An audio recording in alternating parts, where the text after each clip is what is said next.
بسم اللہ الرحمن الرحیم۔ شروع کرتی ہوں اللہ کے نام سے جو بڑا مہربان نہایت رحم کرنے والا ہے۔ السلام علیکم، آپ سب خیریت سے ہوں گے۔ ویلکم کرتی ہوں آپ کو اپنے چینل ڈارک ہابی 24 میں۔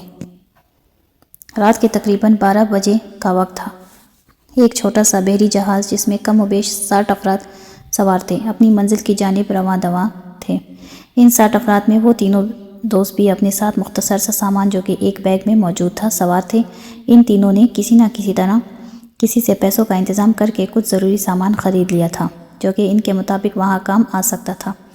جہاز کے کپتان کو کچھ رقم لالچ کے طور پر دے کر انہوں نے اسے راضی کر لیا تھا کہ وہ رات کی خاموشی میں چپکے سے انہیں اس جزیرے کے قریب اتار دے جہاں سے بلیک تھنڈر وادی پہنچنے میں انہیں آسانی ہو۔ جہاز کا کپتان چونکہ بہت پرانا تھا اسی لیے بلیک تھنڈر وادی سے بخوبی واقف تھا۔ پہلے تو اس نے ان تینوں کو بہت سمجھانے کی کوشش کی کہ وہ کیوں اپنی زندگیوں سے کھیلنے کی کوشش کر رہے ہیں۔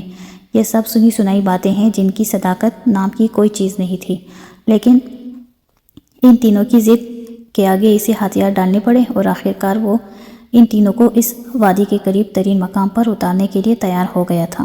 اس کے لیے اس نے رات 12 بجے کا ٹائم مقرر کیا تھا۔ اس وقت جہاز کے تمام مسافر نیند کی وادیوں میں کھوئے ہوئے تھے، اس لیے کسی کو پتہ بھی نہ چلا اور وہ جہاز کی سپیڈ کم کر کے انہیں خاموشی سے وہاں اتار کر آگے بڑھ جائے گا۔ چونکہ اسے اس کام کے لیے ایک موٹی رقم بھی دی گئی تھی، اسی لیے اس نے دل میں یہ سوچ کر کہ باڑ میں جائیں یہ لوگ، اسے تو اپنے پیسوں سے مطلب ہے، اس کی بات مان لی تھی۔ اس وقت جہاز کی رفتار بہت آہستہ ہو چکی تھی۔ اس نے ان تینوں کو پہلے سے ہی اپنے آپریٹ روم میں بلا لیا تھا اور اس وقت وہ تینوں اپنے بیگ کے ساتھ اس کے پاس موجود تھے۔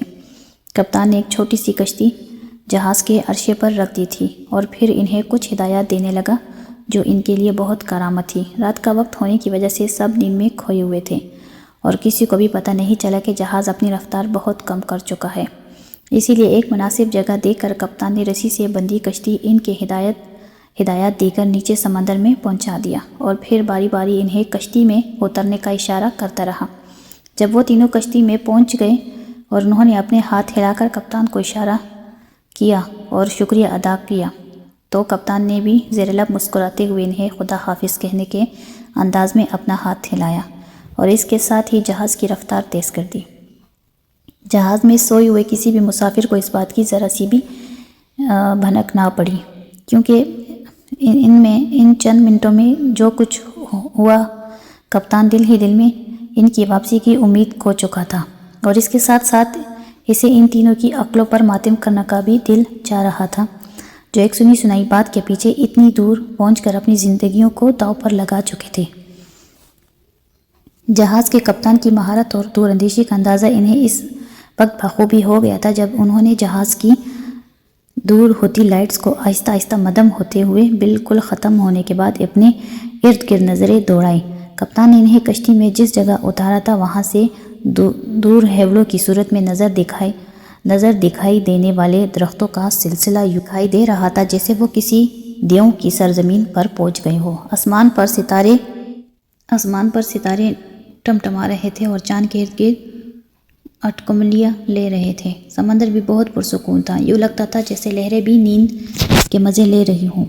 پانی کی لہروں کو ہلکے ہلکے شور کے علاوہ اور کوئی قابل ذکر چیز نہ تھی۔ کشتی میں اترتے ہی انہوں نے اس میں رکھے 2 عدد چپیوں کی مدد سے دور دکھائی دینے والے جزیرے کی طرف بڑھنا شروع کر دیا۔ جس جگہ وہ اترے تھے وہاں سے ان کے اندازے کے مطابق سمندری فاصلے کے مطابق 1.5 یا 2 میل کے لگ بھگ فاصلہ ضرور ہوگا اور یہ کوئی اتنا زیادہ فاصلہ نہ تھا۔ کشتی میں رکھے بیگ میں کھانے پینے کی کچھ خشک چیزوں کے ڈبے لینا نہ بھولے تھے، اس کے علاوہ وہ پانی کی کچھ بوتلیں بھی تھیں اور ویسے بھی انہوں نے سوچا تھا کہ جزیرے پر پہنچ کر انہیں وہاں پینے کے لیے میٹھا پانی دستیاب ہو جائے گا، اسی لیے انہوں نے زیادہ سامان لینا مناسب نہ سمجھا تھا۔ بہرحال یہ تو جزیرے پر پہنچ کر ہی معلوم ہو سکتا تھا کہ وہاں کن حالات کا سامنا کرنا پڑتا ہے۔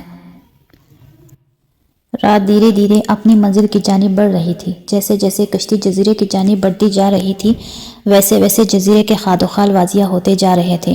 ستاروں اور چاند کی روشنی میں وہاں کا منظر زیادہ نہ سہی لیکن دیکھنے کے قابل ضرور تھا۔ اسی لیے وہ بڑے غور سے نظریں جمائے اس طرف بڑھتے جا رہے تھے۔ اس فاصلے کو طے کرنے میں انہیں تقریباً 1.5 گھنٹہ لگ گیا، اور پھر جیسے ہی کشتی نے جزیرے کی سرزمین کو چھو لیا، انہوں نے جلدی سے بیگ اٹھا کر کنارے پر موجود پانی میں اتر کر چلتے ہوئے جزیرے کی زمین پر قدم رکھے۔ پھر ایک صاف جگہ دیکھ کر بیگ کو وہاں رکھ دیا۔ پھر جلدی سے کشتی میں موجود ایک رسی کی مدد سے کشتی کو ایک درخت کے نیچے باندھ دیا۔ رسی اچھی خاصی بڑی تھی، جو کنارے سے زمین پر موجود ایک ناریل کے درخت تک پہنچ کر کافی مقدار میں بچ گئی تھی۔ انہوں نے دل ہی دل میں کپتان کا شکریہ ادا کیا، جس کی وجہ سے انہیں یہ سہولت میسر ہو گئی تھی، ورنہ کشتی کو کھینچ کر کنارے تک لانا پڑتا۔ جزیرے پر موت کی سی خاموشی چھائی ہوئی تھی، یوں لگتا تھا جیسے جانوروں کی موت ہو گئی ہو اور کوئی چرند پرند زندہ نہ بچا ہو۔ انہوں نے بیگ میں سے سفری خیمہ نکالا اور ایک صاف جگہ دیکھ کر وہاں خیمہ نصب کر دیا۔ پھر ضرورت کا کچھ سامان نکال کر خیمے کے اندر ایک سائیڈ میں رکھ دیا تھا۔ کھانے کے لیے ان کے پاس تیار شدہ ڈبوں میں پیک کھانا موجود تھا۔ صرف گرم کرنے کے لیے انہوں نے کچھ ماچس کے ڈبے اپنے ساتھ رکھ لیے تھے۔ اس وقت چونکہ بہت رات ہو گئی تھی، اس لیے انہوں نے کچھ کھانے سے پرہیز کیا اور ادھر ادھر کی باتوں میں مصروف ہو گئے۔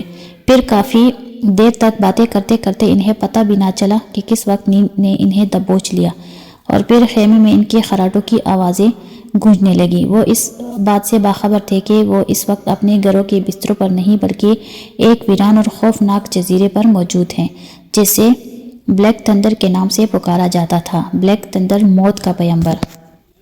سبز موتی چرانے والے کا پتہ چل گیا تھا، اور اس وقت گویاڈش اپنی ملکہ زرناش اور بیٹی نتلوشا کے ساتھ ایک میدان میں ایک اونچی مچان پر رکھے تخت پر بڑے تکبر سے برہنہ تھا، اور میدان میں چاروں طرف لوگ گھیرا بنائے کھڑے تھے۔